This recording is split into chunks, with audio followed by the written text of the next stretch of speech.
함께 신앙 고백합니다. 전능하사 천지를 만드신 하나님 아버지를 내가 믿사오며 그 외아들 우리 주 예수 그리스도를 믿사오니 이는 성령으로 잉태하사 동정녀 마리아에게 나시고 본디오 빌라도에게 고난을 받으사 십자가에 못 박혀 죽으시고 장사한 지 사흘 만에 죽은 자 가운데서 다시 살아나시며 하늘에 오르사 전능하신 하나님 우편에 앉아 계시다가 저리로서 산 자와 죽은 자를 심판하러 오시리라. 성령을 믿사오며 거룩한 공예와 성도가 서로 교통하는 것과 죄를 사하여 주시는 것과 몸이 다시 사는 것과 영원히 사는 것을 믿사옵나이다. 아멘.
제3장. 범사에 기한이 있고 천하만사가 다 때가 있나니 날 때가 있고 죽을 때가 있으며 심을 때가 있고 심은 것을 뽑을 때가 있으며 죽일 때가 있고 치료할 때가 있으며 헐 때가 있고 세울 때가 있으며 울 때가 있고 웃을 때가 있으며 슬퍼할 때가 있고 춤출 때가 있으며 돌을 던져버릴 때가 있고 돌을 거둘 때가 있으며 안을 때가 있고 안는 일을 멀리할 때가 있으며 찾을 때가 있고 잃을 때가 있으며 지킬 때가 있고 버릴 때가 있으며 찢을 때가 있고 꿰맬 때가 있으며 잠잠할 때가 있고 말할 때가 있으며 사랑할 때가 있고 미워할 때가 있으며 전쟁할 때가 있고 평화할 때가 있느니라. 일하는 자가 그의 수고로 말미암아 무슨 이익이 있으랴. 하나님이 인생들에게 노고를 주사 애쓰게 하신 것을 내가 보았노라. 하나님이 모든 것을 지으시되 때를 따라 아름답게 하셨고 또 사람들에게는 영혼을 사모하는 마음을 주셨느니라. 그러나 하나님이 하시는 일의 시종을 사람으로 측량할 수 없게 하셨도다.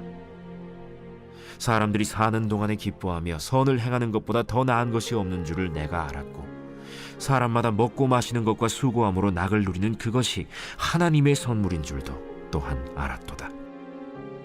하나님께서 행하시는 모든 것은 영원히 있을 것이라. 그 위에 더할 수도 없고 그것에서 덜할 수도 없나니 하나님이 이같이 행하심은 사람들이 그의 앞에서 경외하게 하려 하심인 줄을 내가 알았도다.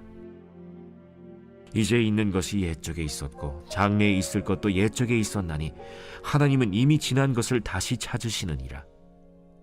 또 내가 해 아래에서 보건대 재판하는 곳 거기에도 악이 있고 정의를 행하는 곳 거기에도 악이 있도다. 내가 내 마음속으로 이르기를 의인과 악인을 하나님이 심판하시리니 이는 모든 소망하는 일과 모든 행사에 때가 있음이라 하였으며, 내가 내 마음속으로 이르기를 인생들의 일에 대하여 하나님이 그들을 시험하시리니 그들이 자기가 짐승과 다름이 없는 줄을 깨닫게 하려 하심이라 하였노라. 인생이 당하는 일을 짐승도 당하나니 그들이 당하는 일이 일반이라. 다 동일한 호흡이 있어서 짐승이 죽음같이 사람도 죽으니 사람이 짐승보다 뛰어남이 없음은 모든 것이 헛됨이로다. 다 흙으로 말미암았으므로 다 흙으로 돌아가나니 다 한 곳으로 가거니와 인생들의 혼은 위로 올라가고 짐승의 혼은 아래 곧 땅으로 내려가는 줄을 누가 알랴? 그러므로 나는 사람이 자기 일에 즐거워하는 것보다 더 나은 것이 없음을 보았나니 이는 그것이 그의 몫이기 때문이라. 그의 뒤에 일어날 일이 무엇인지를 보게 하려고 그를 도로 데리고 올 자가 누구이랴? 안녕하세요. 오늘도 말씀과 함께 하루를 시작하신 여러분들을 주의 이름으로 축복합니다. 우리가 계속해서 함께 전도서를 읽고 있는데요. 오늘 전도서에서 전도자는 갑자기 정의의 문제를 제기하고 있습니다. 전도서를 쓴 솔로몬은 정의의 문제에 민감했던 사람이에요. 그가 하나님께 1000번제를 드렸을 때 하나님께서 그에게 나타나셔서 내가 너에게 무엇을 해줄고 구하라 이렇게 말씀하셨을 때 솔로몬이 하나님께 구했던 것은 이것이었습니다.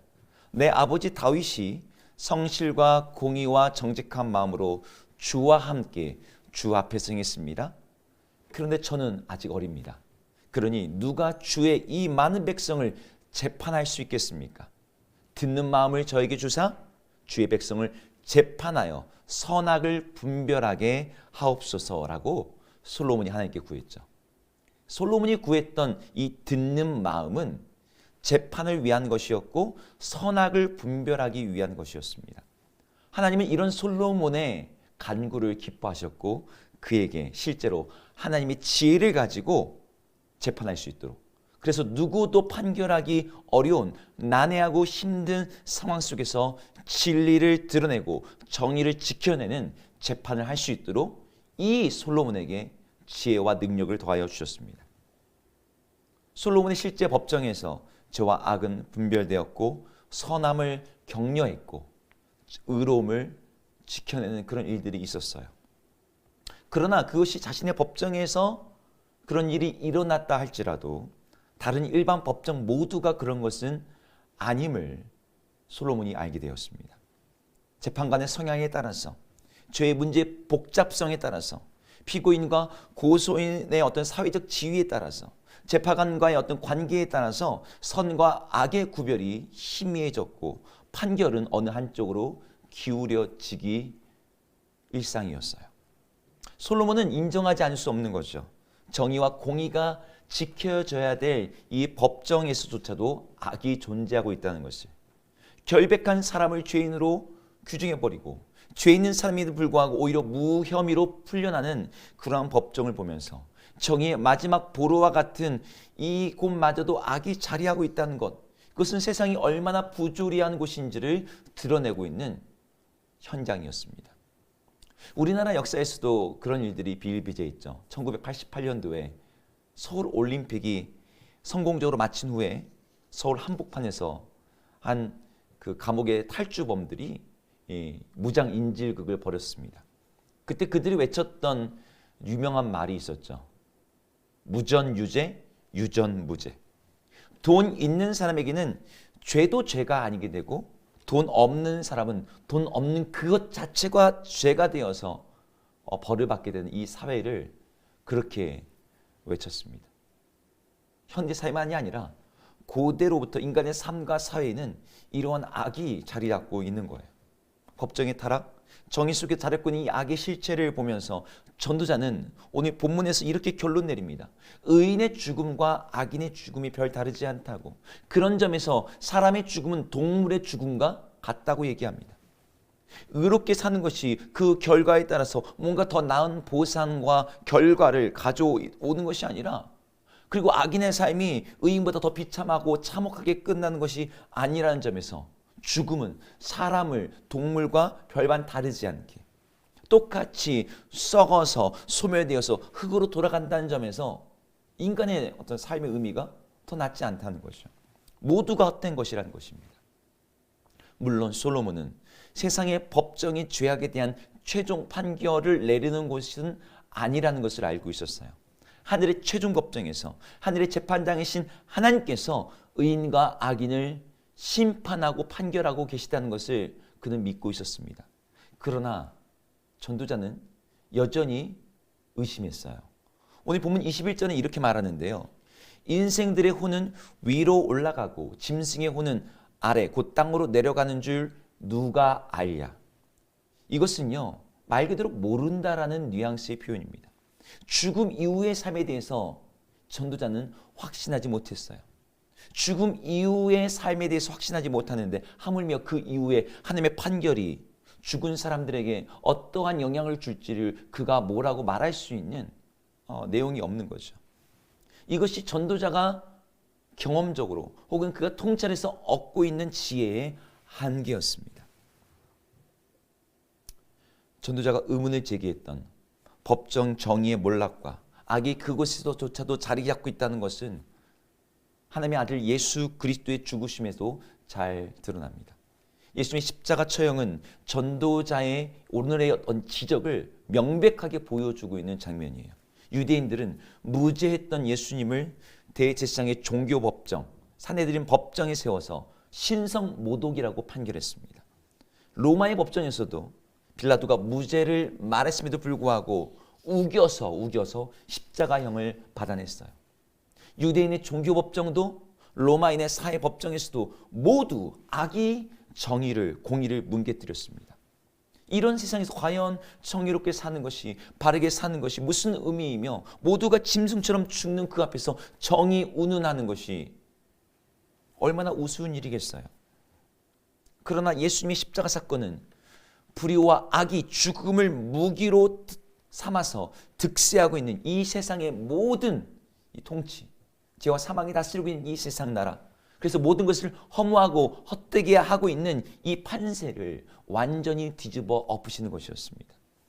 왜냐하면 이 사도 요한이 말하는 것처럼 예수님은 자기가 어떠한 죽음으로 죽을 것인지를 이미 알고 계셨고 그것들을 제자들에게 미리 알려주시면서 그런 죽음이 헛되고 무의미한 죽음이 아니라 그 죽음조차 하나님의 말씀을 응하게 하려는 것, 하나님의 말씀의 성취임을 이미 알려주셨기 때문입니다.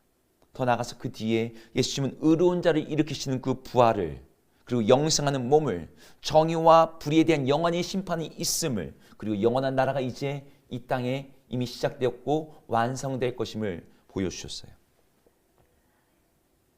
이것은 정의가 실종되고 공의가 희미해진 세상에서 우리 주의 믿는 백성들로 하여금 바르게, 선하게, 착하게, 의롭게 사는 삶을 지속하는 힘이 됩니다. 우리의 선행, 우리가 추구하는 정의, 우리가 희생을 기꺼이 감수하는 바른 삶은 무의미하거나 헛되지 않습니다. 죽음은 그것들을 결코 그 의미를 평가절하시킬 수 없어요. 우리 하나님이 살아계시기 때문입니다. 우리 하나님 우리를 다시 일으키실 것이기 때문입니다.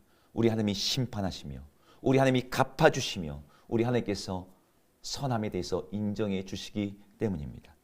오늘도 그 살아계신 하나님을 바라보며 그 하나님이 우리의 삶을 다시 일으키시고 그분의 영원한 나라 가운데서 그 삶을 평가하실 것을 기대하면서 오늘도 의롭게, 선하게, 바르게 주의 뜻대로 살아가시기를 주의 이름으로 축복합니다. 기도하겠습니다.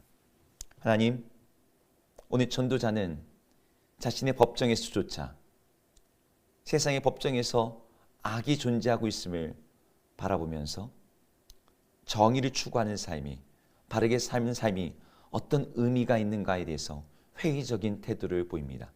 그러나 우리는 예수 그리스도의 십자가 사건과 부활을 통하여 죽음이 끝이 아니며 죽음 이후에 둘째 사망, 하나님의 심판이 있음을 알게 되었습니다.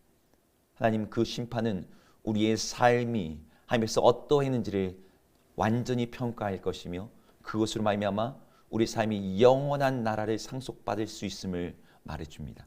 하나님 그 나라를 바라보면서 그 하나님의 갚아주심을 기대하면서 바로 오늘을 정직하게 바르게 의롭게 살아가는 저희 모두 되게 하여 주옵소서. 예수님 이름으로 기도드립니다. 아멘. 함께 주기도문 하시겠습니다. 하늘에 계신 우리 아버지여, 이름이 거룩히 여김을 받으시오며 나라 임하옵시며 뜻이 하늘에서 이룬 것 같이 땅에서도 이루어지이다. 오늘 우리에게 일용할 양식을 주옵시고 우리가 우리에게 죄 지은 자를 사하여 준 것 같이 우리 죄를 사하여 주옵시고 우리를 시험에 들게 하지 마옵시고 다만 악에서 구하옵소서. 대개 나라와 권세와 영광이 아버지께 영원히 있사옵나이다. 아멘.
아멘.